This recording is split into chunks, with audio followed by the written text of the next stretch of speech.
What's good, guys? So welcome to the procrastination video. So this video is going to be very interesting. It's going to show you guys all different types of perspectives, how we procrastinate every single day, not only with trading, but with things with life within itself. So we procrastinate every single day, and it kind of turns into like this snowball effect, and we tend to like, oh, I'll do this later, I'll do it tomorrow, and then we end up in not doing anything because we just tend to be lazy, as we all are. But in reality, if we really wanted to do something, we would get it done, such as if you wanted to take out that girl or take out, to go out to parties, go to the gym. If you really wanted to do these things, we would get it done. So then you need to really want to get on in these videos. You need to really want to get on the charts. You need to really want to get and do all of this back testing that it is, because you really want to be a trader. So if you really want to be a trader and you really want to progress in this business and whatever the case is, you cannot have this be your second thought of the day. It needs to be the first thing you wake up from the day you go to sleep. I remember the first day when I came across trading about 3.5 years ago,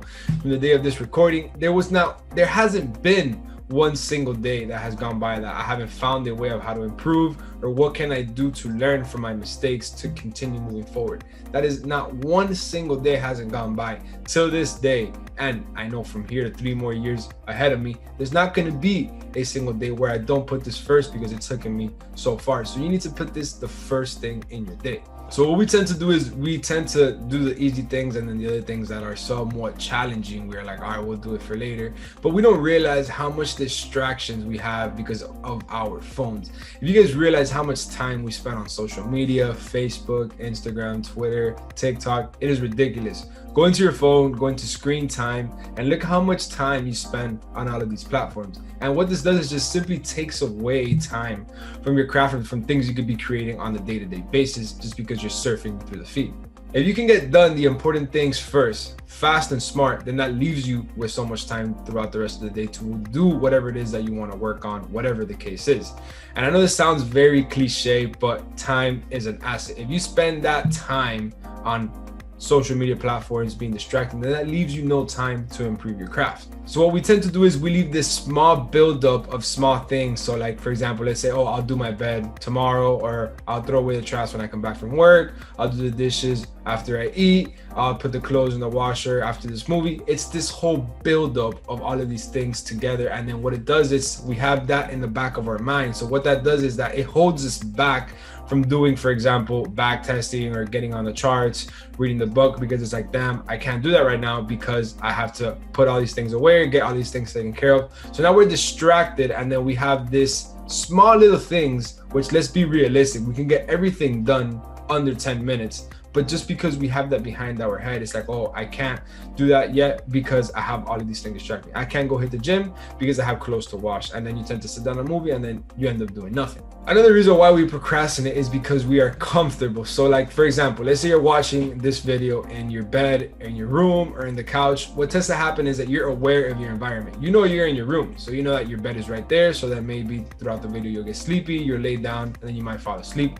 And then what happens is like, oh, okay, I'll watch the video when I wake up from the nap, or I'll watch the rest of the video later on. If you're sitting down on the couch, you know the TV is there, so you maybe just might sneak, turn on the TV, and then now you're completely distracted. Okay, I'll watch the video when the show is done, because you're aware of your environment. And this is because you're comfortable. You need to get out of your comfort zone. It can be as simple as literally just getting outside, out of your comfort zone. If you're watching this video on your couch, just go stand outside and watch the video, and you'll realize how much more aware and how much more attention you're paying, simply because you're not comfortable on your couch, slouched back, and just watching the video at whatever pace it is you want. By getting outside, what this is, it gets you out of your boring routine and then day to day what you do every single day, because now you're in this comfort zone. If you go watch this video outside, it's something that you're not used to, so then you tend to be more aware of what is going on. Something as simple as just getting outside to watch the video. You need to also add these little small habits throughout the day, such as do your bed every single day, wash the dishes, put the clothes away.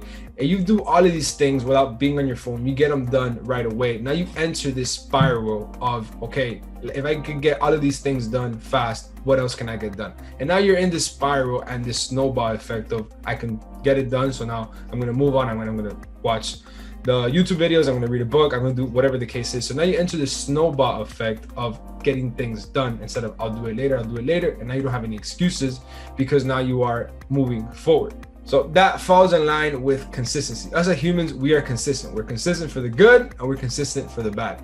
There are many things we're consistent. For example, let's say you're consistent at working out, going to the gym, do whatever the case is. That's good. But you can also be consistent with the bad, such as eating bad, not having enough sleep, going out drinking, smoking, do whatever the case is, and you're consistent with those bad things. And I guarantee you that if you're consistent with those things, you can move that consistency into better for the things to improve yourself. So you need to create this new consistent trading routine. Like, for example, I myself, every single day, I pull up to the charts at 6:30 in the morning EST. I drop the Zoom code every single day. So now what this does, it creates a routine for me around my trading world. So basically you need to do something like that for yourself. Every single day, I'm going to read 2 chapters of Trading in the Zone. Every single day, I'm going to backtest for 10 minutes. Every single day, I'm going to simply practice my strategy in live markets, whatever the case is. So you need to enter this consistency of your trading like what it is you want it to be. By doing this, you're setting realistic goals, because now every single day you're having a little check of the small things that you're doing, and now you enter this spiral of things that you want to do and things you want to move forward with. So what you need to do is you need to visualize yourself what it is that you want to do for the next week, the next month, the next year, whatever the case is. You can't base your results off of 1 week. This is something that is to be here for years. Are you going to base your whole entire career off of 1 week of not having good sales? No, you're going to just simply learn from the mistakes, whatever you did wrong, and you're going to move forward. So what I did is I would always do stuff as if there were to be someone behind me with those big movie recordings, recording my whole entire life, documenting it. So basically when I would fall out of line or be lazy or do whatever the case is, I'm like, well, I don't want my documentary to be boring. I don't want people to get up from watching my documentary and not remember me. So I'm going to do whatever it is that it takes to get back. And what that does is that it puts a spark in your day and it gets you moving forward to whatever things that it is you want to do. So probably another reason why you're procrastinating is because you're listening to the haters or the negativity. The haters, the negativity, they're going to be there everywhere for everything, everywhere what you're going to do. It's part of life. It is what it is. But you need to realize that it's strictly just an opinion. They're just speaking their mind for the 10-second moment, how they feel at that given time.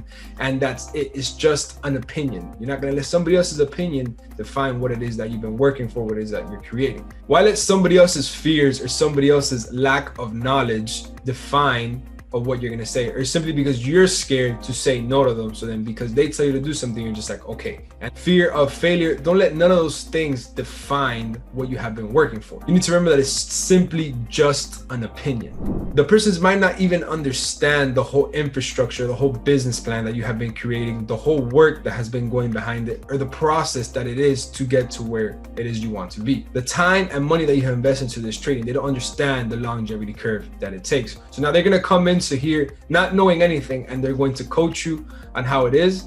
I don't think so, because they don't understand. So you just simply just block them out, say, hey, thank you for your opinion, but I know what I'm doing. And then you just simply move on. So I'm going to give you guys this little message, this little quote that I use for all of the negativity. And it just really comes down to this simplicity, to not even give attention to the haters, just to show you guys how easy it is to cut it off. So if you had $86,400 in your bank account and someone stole $10 from you, would you get upset and throw the remaining of the $86,390 away? No, right? See, we have 86,400 seconds each day. So don't let a negative second comment or a 10-second word ruin your entire day. You're in control. And that's just as simple as it is. Just because somebody comes in and says, hey, I don't like your car, or I don't like your hair. Well, cool. That's why I have it. And then you don't. I'm not gonna let what you think about my car, my hair, define the rest of my day. So it's just something to put into perspective and to not use any of that distraction to affect what it is that you have going for yourself. So in this journey of trading, you're going to come across many dark tunnels, many bumps in the road, and they're not going to go anywhere. I continue going across them myself, same way with all of my good friends. All you need to do is just learn how to manage the bumps and prepare for them, because you have already gone through them in the past. We all enter the same losing streaks. We all enter these exact same failures, but you're not going to let 1 week, 1 month determine your whole trading career. It's just a longevity thing. We are here for the long run. Out of 365 days, you're going to let 7 days define your other 365 days? No, it's the same thing as the whole quote with the money in the bank account. So you just simply need to look at the bigger picture. So in order to continue this spiral and consistency of waking up every single day, your trading session, reading your 2 pages of the book, whatever plan and structure it is you create for yourself, you need to cut off all distractions. I personally cut off drinking, smoking, going out to parties, clubs, because I just personally, not because I don't like them, I just didn't find myself growing in those rooms. And there's nothing wrong with separating yourself from those people. I personally just didn't see myself moving forward along with it. And then looking at it now, 3.5 years down the journey, those people are still in the exact same spot, which there's nothing wrong with it. That's simply what they consider happy. They're happy being where they are, which is perfectly fine. I personally didn't see myself happy staying at those areas. So what I said for myself is that I wanted to change, so I had to change things in my life. It was just as simple as that. And if you really want change for yourself, you're going to make these changes for yourself, because if you are weak, you're going to only do these changes for a week, and then you're going to find it, oh, it's too hard, and then you're going to fall back into the spiral of laziness and not consistency of what it is that you were doing. Same thing falls when it comes into the charts. You don't need all of that unnecessary noise, such as previous history of charts. If price is up here currently, you don't need to have all those boxes and all those lines and previous history of the price in the bottom. You simply clean out your charts and you only leave what matters. There's no need to have previous P&L, previous support and resistance. You only focus on what matters, and it is what price is currently at. You're gonna ask yourself, do I really need to take this trade? Is this trade worth 1 to 2%? Do I need to take this trade right now? Am I getting more than 2 times my risk? Is this trade going to define the next week or 2 of my trading? These are all things that you need to be put into perspective when taking your next trades. And remember, 2.5% a week is 10% a month. 10% a month is 120% a year. Anything that you get 120% return annually is a good investment, even in yourself. If you were at point A and then 1 year later you are 120% better from the point you were, you are a whole different other person. So you need to be here for the longevity of this. So now we're going to move on to the next video, which is going to be comparison to others.